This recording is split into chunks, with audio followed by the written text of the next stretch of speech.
Salut l'équipage. Alors avoir sa propre machine, c'est quelque chose qui t'intéresse ou t'es juste curieux de savoir comment ça se passe? Je te parle de ma modeste expérience de propriétaire d'ULM dans cette vidéo. Je suis votre capitaine et bienvenue à bord. At first, when I see you cry, it makes me smile.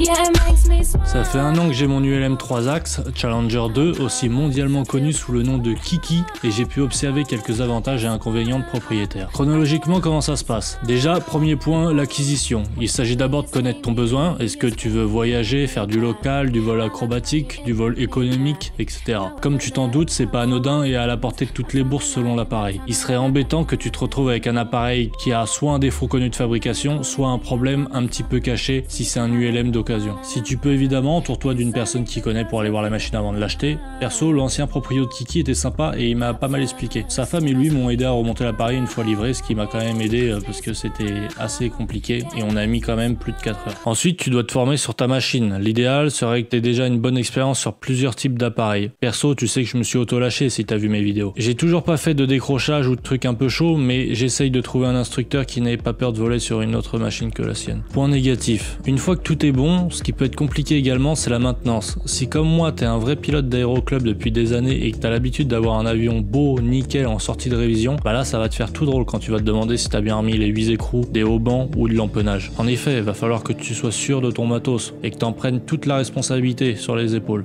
Si tu voles quelque chose comme 100 heures de vol par an ou même moins, là ça serait beaucoup plus rentable de voler sur ta machine, surtout si c'est une petite machine économique comme la mienne. Si je veux amortir mon avion sur 10 ans, avec les consommables, je fais environ l'heure à 35 €. Et ça, c'est sans emmener de passagers, sans aucun retour sur investissement, ce qui n'est pas mon cas. Fini les verrières avec les bords d'attaque sales du bolos de pilote précédent. C'est ton joujou, c'est ton bijou, t'en prends soin à ta manière. Si t'aimes ta voiture, pose-toi la question, est-ce que tu serais prêt à la louer?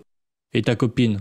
Non bon j'arrête, tu vois le délire, t'as compris. Alors pour conclure, comme je te l'ai dit, j'ai juste une petite expérience en tant que proprio, mais les plus belles heures de vol sont à venir. Pour moi le dilemme il est vite réglé, j'ai passé 8 ans en aéroclub et je regrette pas du tout d'avoir acheté ma machine en août dernier, notamment avec mes projets professionnels. À toi de réfléchir sur ton besoin, ton budget, tes projets, rien de presse, t'inquiète, du moment qu'on vole, on est bien. N'hésite pas à me poser tes questions sur le sujet en commentaire et je te dis à bientôt, tout là-haut.